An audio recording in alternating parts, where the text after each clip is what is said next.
तंत्रयुक्ति भारतीय शोधाभिव्यक्ति पद्धति इयं व्याख्यासरणिः प्रवृत्ता अस्ति। तत्र तृतीये प्रविभागे स्मः यत्र तंत्रयुक्ति अवगाहनं सोदाहरणम् इति। तत्र तावत् विषयवस्तुनिर्माणाय 11 युक्तयः दृष्टाः सोदाहरणं, ग्रंथप्रबंधनाय शोधप्रबंध संरचनाय 12 युक्तयः सोदाहरणं दृष्टाः। तत्र च विशिष्य शोधकर्तुः किं फलितं, परीक्षकस्य तत्र प्रयोजनं, परीक्षकः ततः कथं शोधग्रंथपरीक्षकः ततः कथं लाभान्वितः भवति इत्यादिकम् अस्माभिः दृष्टम्। अधुना अंतिमः विभागः तंत्रयुक्तीनां 9 युक्तयः अवशिष्टाः, यत्र भाषापरिष्काराय नैकाः सूचनाः विद्यन्ते, तासां सोदाहरणं निरूपणं तद्विषये तत्प्रयोजनविषये चिन्तनम् इत्यादिकं वयम् अनुवर्तयामः। भाषापरिष्काराय कास्ताः 9 युक्तयः तंत्रयुक्तयः इति चेत् पदार्थः, योगः, व्याख्यानं, निर्वचनम्, उपमानं, निदर्शनं, वाक्यशेषः, अर्थापत्तिः, स्वसंज्ञा इति। अत्रापि प्रयोजनदृष्ट्या यदि विभागः क्रियते 4 विभागाः भवन्ति। 9 युक्तयः चतुर्धा तत्र विषय दृष्ट्या पश्यामः चेत् प्रयोजनदृष्ट्या चतुर्धा विभक्तुं शक्याः 9 युक्तयः। भाषा स्पष्टीकरणाय भवति, कुत्र कुत्र स्पष्टीकरणं देयं तदर्थं युक्तिद्वयम्। भाषा विवरणाय अपि भवति। 4 युक्तयः भवन्ति याः शोध वस्तुनः विवरणार्थं सहकुर्वन्ति। भाषागतांशान् बोधयन्त्यः ताः 4 युक्तयः सहकुर्वन्ति। सर्वदापि विवरणमेव करणीयमिति नास्ति, कुत्रचित् अर्थसङ्केतः, अर्थस्य ध्वननमपि कर्तुं शक्यते। उक्तं किञ्चित् भवति, तत्र नैके अर्थाः स्फोरयितुं शक्याः। तादृशं सामर्थ्यं भाषायाम् अस्ति। तत् सामर्थ्यं लेखकेनापि सम्पादनीयं। लेखनम् आरम्भे यथा उक्तं तत् तत्र विषय प्रतिपादकम् अपि भवेत्, स्वारस्यकरमपि भवेत्, रोचकमपि भवेत्। तदर्थम् अर्थसङ्केतः करणीयः, अर्थस्य ध्वननं यदि करणीयं तर्हि भाषायां के अंशाः भवेयुः इति एतद् बोधयितुं युक्तिद्वयम्।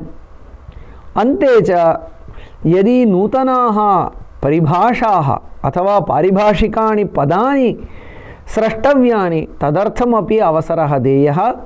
एवं भाषायाम् एतान् 4 अंशान् वयं पश्यामः चेत् भाषा शुद्धा, स्पष्टा, सुबोधा, रुचिरा च भविष्यति। स्पष्टीकरणं, विवरणम्, अर्थसङ्केतः, आविष्कारः इत्येवं क्रमेण एतासां विवरणं पश्यामः।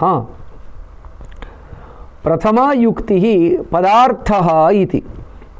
पदार्थो नाम कः इति चेत् तस्य निर्वचनम् आचार्यः कौटिल्यः प्रयच्छति। पदावधिकः अर्थः पदार्थः इति। पुनः तस्यैव विवरणम् इतोपि स्पष्टीकरणाय पश्यामः।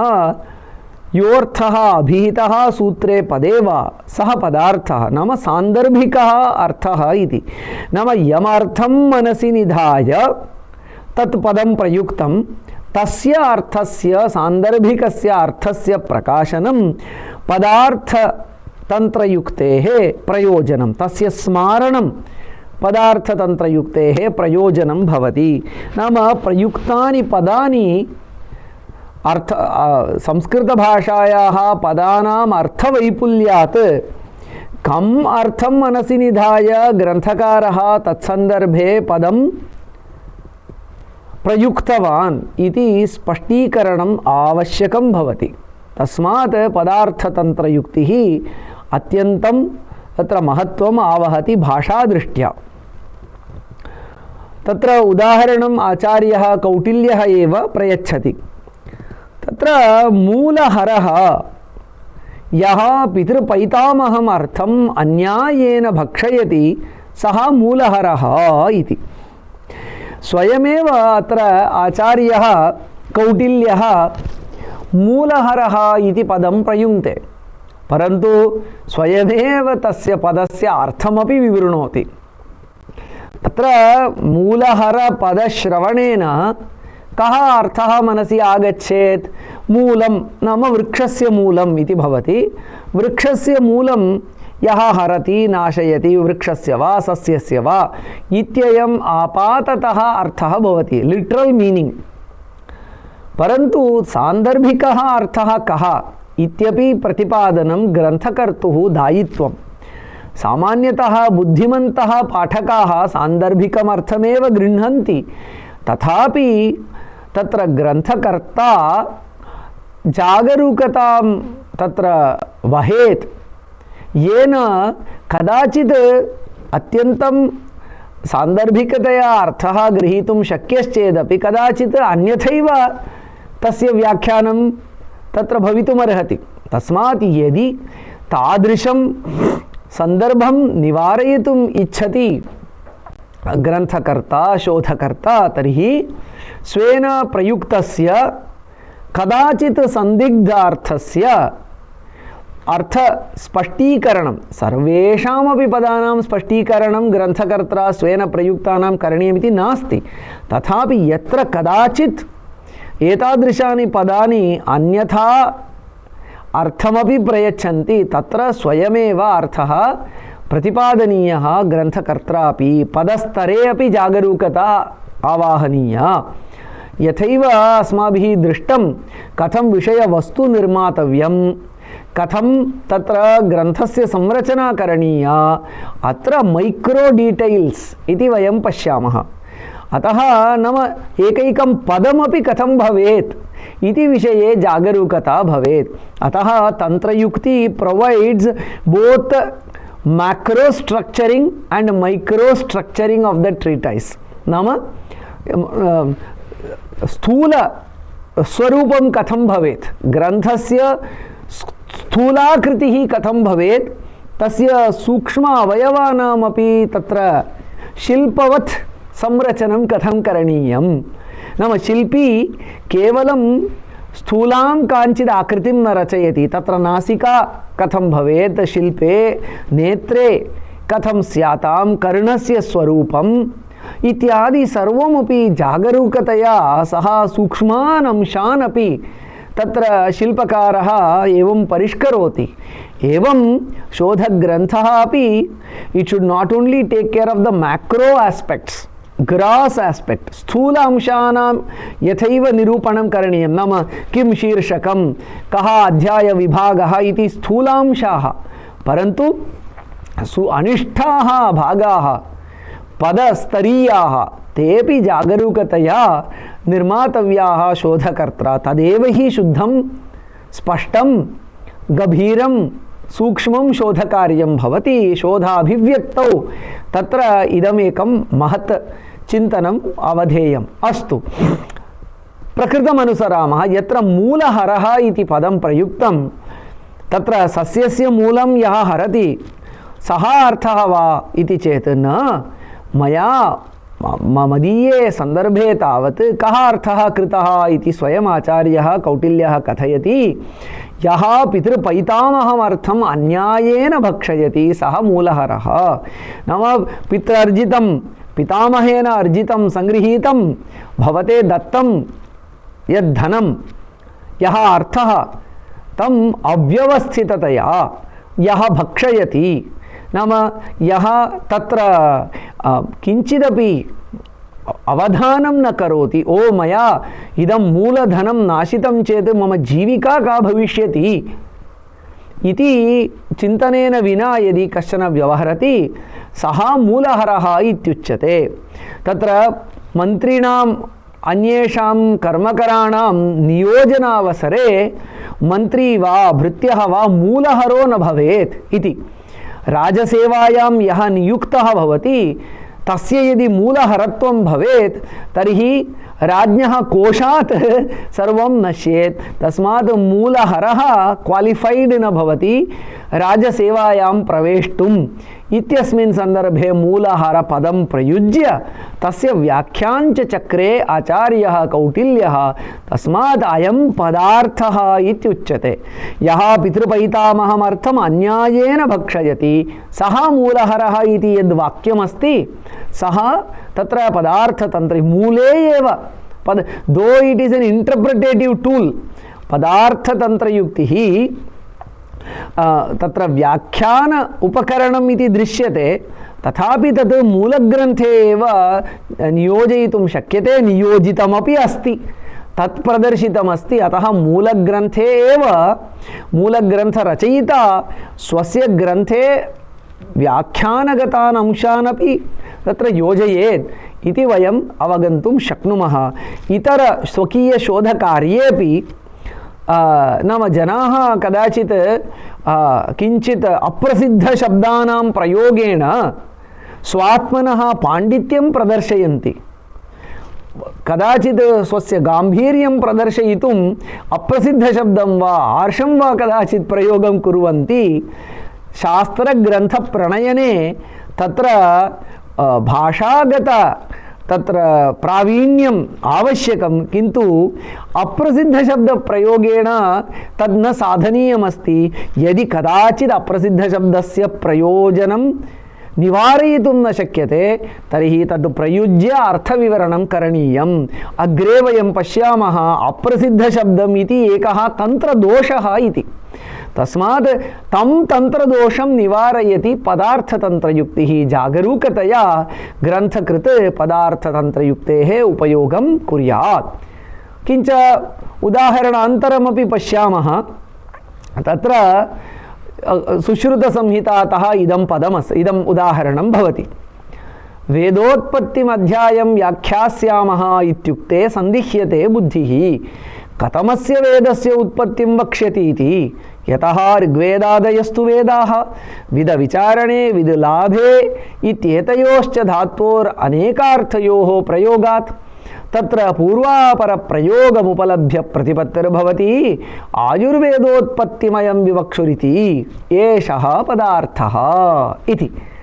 अत्यन्तं समीचीनं सरलं च उदाहरणं सुश्रुताचार्येण प्रदत्तम्। वदति मूलग्रन्थे वेदोत्पत्तिम् अध्यायं वदामः व्याख्यास्यामः इति। तर्हि कस्य वेदस्य इति प्रश्नः उदेति। तर्हि वेदशब्दस्य कः अर्थः? प्रसिद्ध अत्यन्तं प्रसिद्धतमः अर्थः ऋग्वेदः यजुर्वेदः इत्यादि। तस्य वेदस्य उत्पत्तिं वदति वा वेदोत्पत्तिम् अध्यायम् इत्यत्र, उत विद् धातोः विचारणम् इति अर्थः अस्ति, विद् लाभः इति धातुः अस्ति, पुनः धातोः अनेकार्थत्व धातूनाम् अनेकार्थता अपि भवति। तर्हि कः सः वेदः? व्युत्पत्तिगम्यः वेदः नानाविधः अस्ति। अनन्तरं रूढिगम्यः वेदः तु तत्र ऋग्वेदः यजुर्वेदः इत्यादि अस्ति। तर्हि कस्य वेदस्य उत्पत्तिम् अयं विवक्षुः इति प्रश्नः मनः तत्र सन्दिह्यते, बुद्धिः सन्दिह्यते। तस्मात् अग्रे एव स्पष्टीकरोति आयुर्वेदोत्पत्तिं व्याख्यास्यामः इति। नाम आयुर्वेदस्य उत्पत्ति। अत्र वेदो नाम विद्विचारणे विद्लाभे इति तत्र यौगिकार्थः स्वीकरणीयः वा न, रूढ्यर्थो वा स्वीकरणीयः वा ऋग्वेदः यजुर्वेदः न, कश्चन सान्दर्भिकः अर्थः अस्ति। अत्र सुश्रुतसंहिताग्रन्थे आयुर्वेदविषयके वेदशब्दः अस्मिन् सन्दर्भे यः प्रयुक्तः सः आयुर्वेदस्य उत्पत्तिमेव सूचयति इति पदस्य अर्थः स्पष्टीकरणीयः। अन्यथा वेदशब्दस्य अर्थनानात्वात् योगगम्य अर्थाः सन्ति, रूढिगम्याः अर्थाः सन्ति। तन्निवारणं ग्रन्थकर्तुः शोधकर्तुः तद्दायित्वं भवति। भाषास्तरे इयं जागरूकता आवाहनीया इति उदाहरणद्वयं वयं दृष्टवन्तः। अर्थशास्त्रादेकम् अनन्तरं आयुर्वेदग्रन्थात् अपि पश्यामः।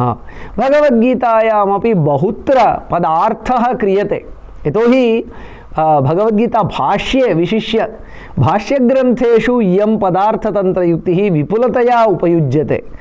मूलग्रन्थापेक्षया यथा मया आरम्भे एव उक्तं, दिस् इस् एन् इण्टर्प्रिटेटिव् टूल्। अतः बहुधा व्याख्यानग्रन्थेषु अस्य प्रसक्तिः अस्ति, किन्तु आचार्येण कौटिल्येन मूलग्रन्थे एव तस्य प्रदर्शनं कृतं। भाष्यं स्वीकुर्मः चेत् इयं तन्त्रयुक्तिः बहुधा सरलतया लभ्यते। यदा तत्र गीताभाष्ये शङ्कराचार्याणां भाष्ये वयं पश्यामः, गतासून् गतप्राणान् मृतान्, अगतासून् अगतप्राणान् जीवतश्च इति पदस्यैव अर्थः। गतासु शब्दस्य कः अर्थः? गतप्राणान् इत्यर्थः। गतप्राणान् इत्यस्य मृतान् इत्यर्थः। अदेव भाष्यस्य लक्षणम् उच्यते खलु, सूत्रार्थो वर्ण्यते यत्र पदैः सूत्रानुसारिभिः स्वपदानि च व्याचष्टे। भाष्यं भाष्यविदो विदुः इति सूत्रार्थस्य तत्र गतासून् इति मूलपदं, तस्य गतप्राणान् इति किञ्चित् विवरणं, तर्हि तस्य स्वपदानि च वर्ण्यन्ते इति कृत्वा मृतान् इति गतासु शब्दस्य गतप्राणशब्देन विवरणं कृत्वा इतोपि स्पष्टपदार्थबोधो भवतु इति धिया मृतान् इति द्वितीयस्तरे प्रयोगः कृतः। इयं पदार्थतन्त्रयुक्तेः अत्यन्तं तत्र स्पष्टम् इदं स्पष्टं प्रकटीकरणम्। अगतासून् इत्यत्रापि तदेव, अगतप्राणान् जीवतश्च इत्यपि वयम् उदाहरणं पश्यामः। एवमेव पाण्डित्यं तत्र पण्डिताः इत्यत्र पण्डा आत्मविषया बुद्धिः येषां ते पण्डिताः इति तत्रापि अर्थः प्रकटितः। अनन्तरं देहिनोऽस्मिन् यथा देहे इत्यत्रापि देहिनः नाम देहवतः नाम आत्मनः इति देही इति शब्दस्य देहवान् इत्यर्थः। देहवान् अत्र कः? आत्मा इत्येवं सर्वत्र भाष्यग्रन्थे विशिष्य शाङ्करभाष्यग्रन्थे वयम् एतद् द्रष्टुं शक्नुमः, पदार्थतन्त्रयुक्तेः प्रयोगम्। अत एव शङ्कराचार्यभाष्यस्य विषये उच्यते भाष्यं प्रसन्नगम्भीरं। तत्र प्रसन्नता एवं भवति इति, नाम पदार्थतन्त्रयुक्तेः उपयोगः यदि क्रियते आमाम् अवगम्यते एव, सरलतया अवगम्यते इति बोधः। प्रसन्नता कथं तत्र आवाह्यते?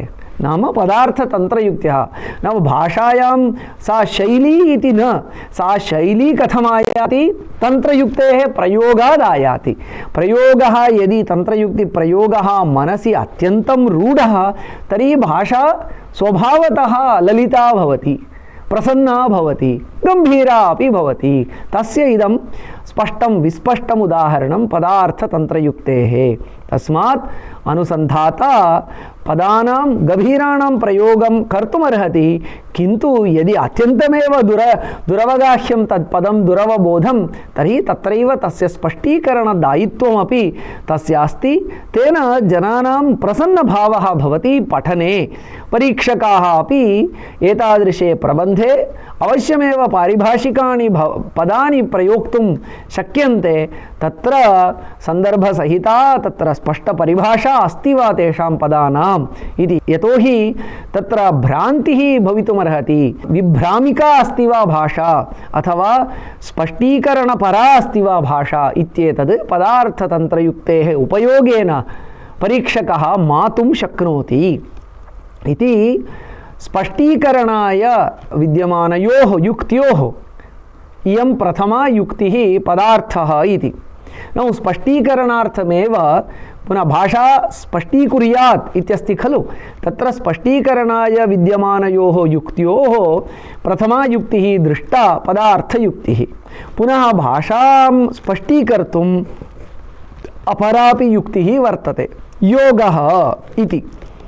अत्रापि योगशब्दस्य सामान्यः अर्थः न स्वीकर्तव्यः, तन्नाम कोशगतः अर्थः अपि न स्वीकरणीयः।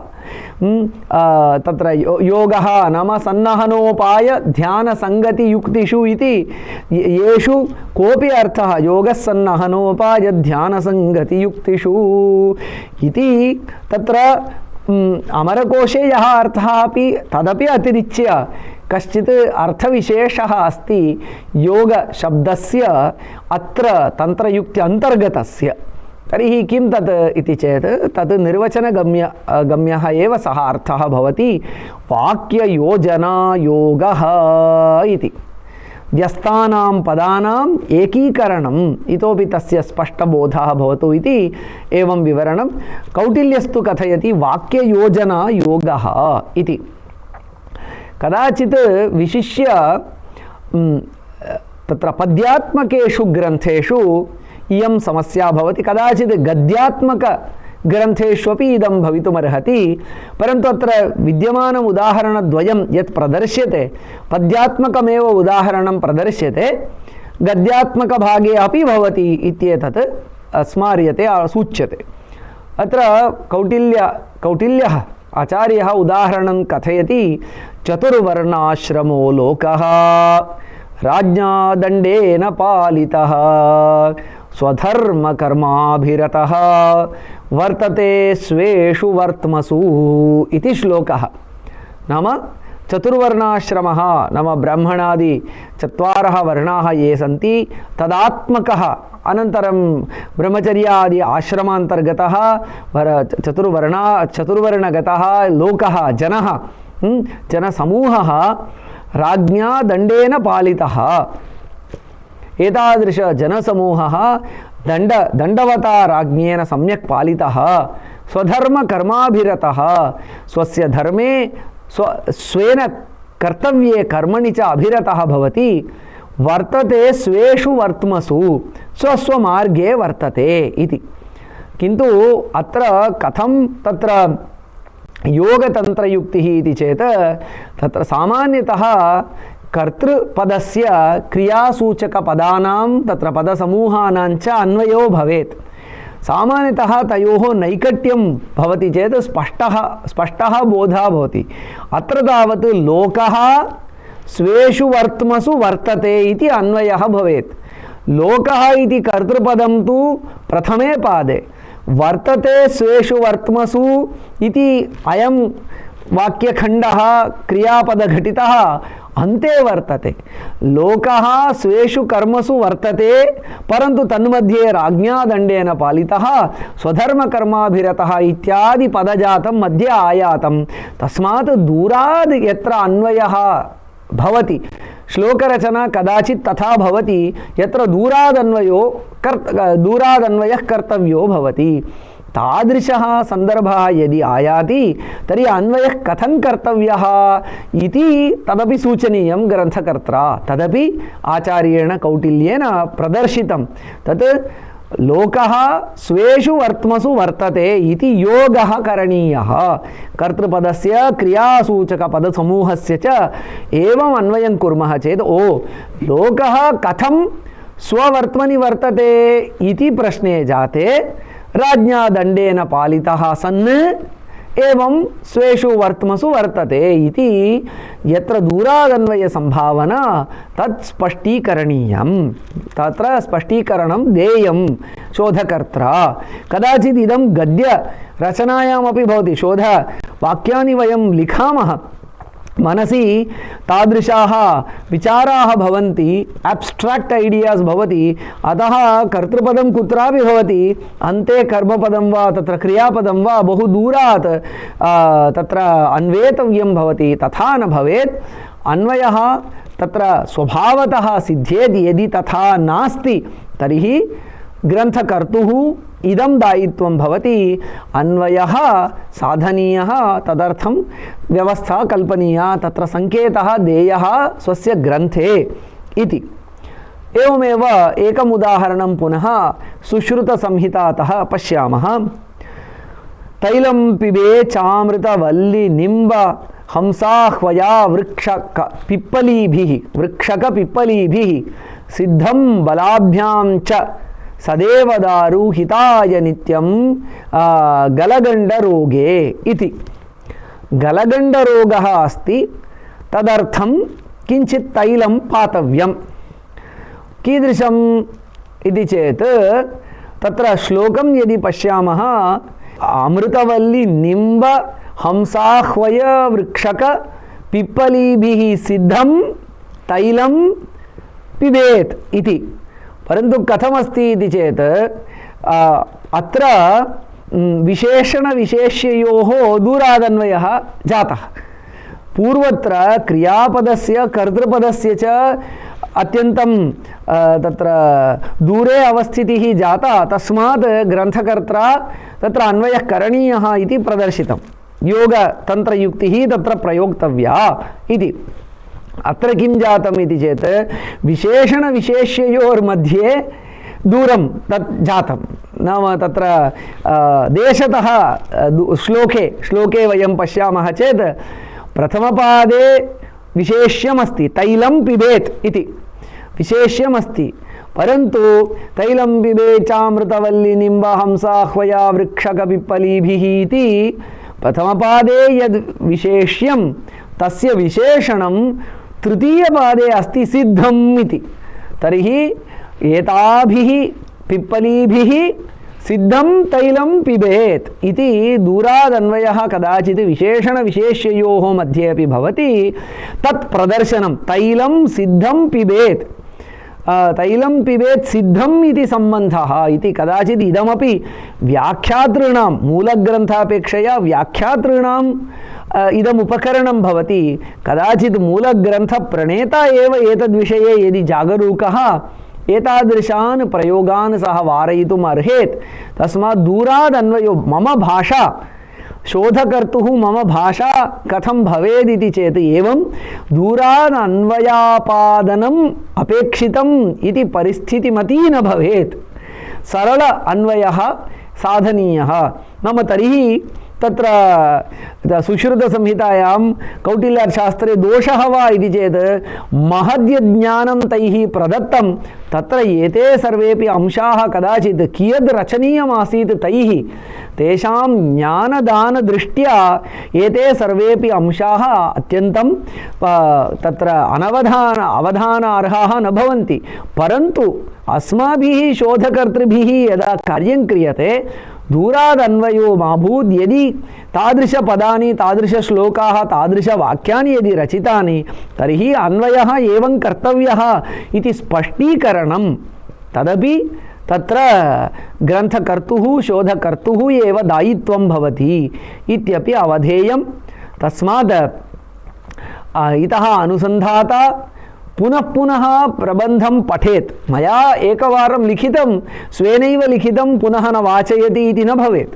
पुनः पुनः अस्माभिरेव रचितं ग्रन्थं वयं पुनः पुनः पठामः। प्रकाशनात् पूर्वं समर्पणात् पूर्वं यदि वयं पठामः तत्र पदार्थयुक्तिः प्रयोक्तव्या वा योगयुक्तिः प्रयोक्तव्या वा येन भाषापरिष्कारः कर्तव्यः स्यात् इति धिया पुनः पुनः पठनं करणीयम्। अतः बोधयोग्यता अस्ति वा वाक्यानां, मया विवक्षितानाम् अर्थानां बोधनसामर्थ्यं वाक्येषु अस्ति वा इति दृष्ट्या परिशील्य सरलीकरणाय स्पष्टीकरणाय च सः इमां युक्तिं प्रयुञ्जीत।